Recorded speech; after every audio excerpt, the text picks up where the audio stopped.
Sponsor of the Buddy Pough Show. South Carolina taking on Norfolk State, coach, and we kick this thing off to Norfolk State, and they get it up the field and get some pretty good field position to start the football game. Yeah, we don't get very good tackles here, but Travell Jameson finally does get him down here at about the 38-yard line.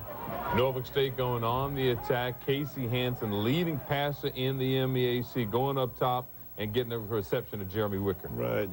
Marquis Hamlin got there just a little bit late, and they got it in the seam of the two-deep zone. And, you know, we do finally get them stopped here, but they do kick a field goal to go up 3-0. If defense comes up and makes some big plays, and we hold them to just a field goal at that point. South Carolina State on the attack to begin the football game. Yeah, and then, you know, it's sort of symptomatic of things to come. The first play, you know, we get a bad snap by our center and, you know, forces the play. And then on the second play here, we don't block this thing quite right. We let too many guys off on the edge, and Cleve gets tackled for a loss. We kick it back over to Norfolk State, and this is their second possession. We get some pressure on quarterback Casey Hansen, but he was able to find an open receiver and pick up a first down. Right. Jason Ayers was coming around the edge there and got a little bit of pressure on him, but didn't get quite enough. And he was pretty good at kind of scrambling around and making some things happen. And then you see Terrence Allen here making this play. And, you know, we do get him stopped in this second drive. We get him turned over. Cleve going up top. Big catch here by Terrence Smith, but loses the handle on the football after taking a couple steps. They actually punt the ball down to about our 2-yard line, and we get it out here and finally get a throw off. And, you know, on the first good play we make, we fumble the ball back to them. On their third possession now, the Norfolk State Spartans forced to kick another field goal. Defense really keeps them out of the end zone, Coach, with a scoring opportunity, and they only end up with 6 points as we head into the second quarter. Exactly, because it was kind of tough that we turned the football over so close down our goal line, but our defense did play good and stop them for a field goal. We get Trevance Jackson, who's done a good job as one of the up guys returning the football when he gets an opportunity.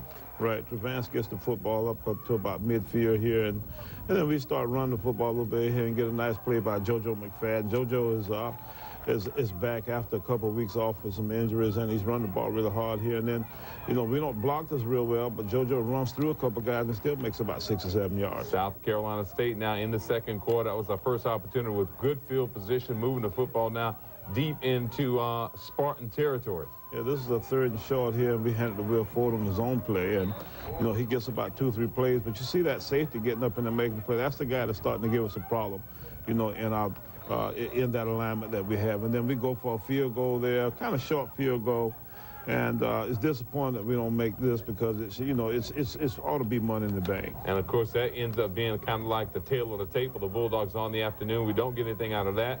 We give it over to Norfolk State, and the Spartans come back. Big Darrell Jones, who's finally a senior. And as I was watching the tape here, I realized that was a fumble, and you know, we didn't get that call. The ball was out before he was down, and you know, we get him stopped here. Jason Ayers has put some pressure on him, and Bailey Brinson makes a play here, and we end up making him punt. You know, the defense played extremely well yesterday, Coach, and despite the loss, our defense has played good enough to win most of the time this season. I think we have. You know, I think we can maybe even shut people out some, and we did shut these people out in the second half, but, you know, we just got to do more on offense here. And this is Philip Morris here. I wish he'd take that ball and run straight upfield instead of running back to into the defenders, but we do get the ball up here, and Jonathan Woods makes a nice run here. He comes back another play or two and makes another run, but puts the ball on the ground. That's been a little bit symptomatic of him, but, you know, what we do here is we throw a little fade ball out here to Trey Young. Trey Young gets interfered with. We end up throwing another little middle screen here to Philip Morris and getting it down close. And I think we end up getting it in here on the counter play. And this was a 4th down play, a 4th and 1. You decided to go for it, and Will Ford getting it in, some good blocking up front. Right. Will makes a nice run here. We end up having one of our better block plays during the day. We didn't have a whole lot of those, but, you know, we got to figure out, you know, how to get more good plays going for us. Bulldogs finally take the lead with 6.5 to go in the second quarter. 7-6 at this point. First half winding down. Norfolk State able to come right back. Yeah, so, you know, this is a fundamental error here. Even if the guy even if the guy catches the ball, you need to wrap him up and tackle him. And, you know, we just kind of run and think he's going to fall down.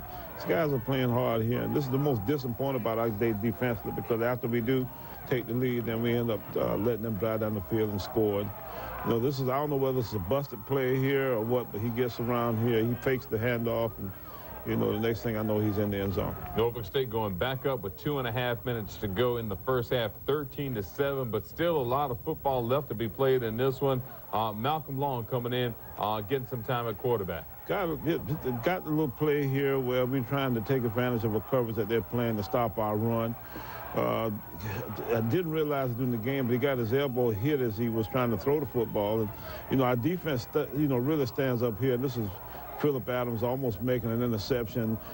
We put some pressure on him, and he missed the field goal. But you know, this was another turnover deep down in our own territory, and our defense rises to the occasion again and gets some stop. Only 43 seconds to go in the first half. South Carolina State, I guess, sensing the type game this is, not just squandering this opportunity. Malcolm Long coming back big, making a big play. Right. You know, heck, it was 40-some seconds to go in the half. I said, what the heck? You know, let's go ahead and see if we can throw the thing down the field and see what happens. And we were forcing that Phillip makes a play, and Grantham comes in and makes a field goal, and we're down 13-10 at the half. That's the way the first half ended. We'll be back with more on the Buddy Pough Show.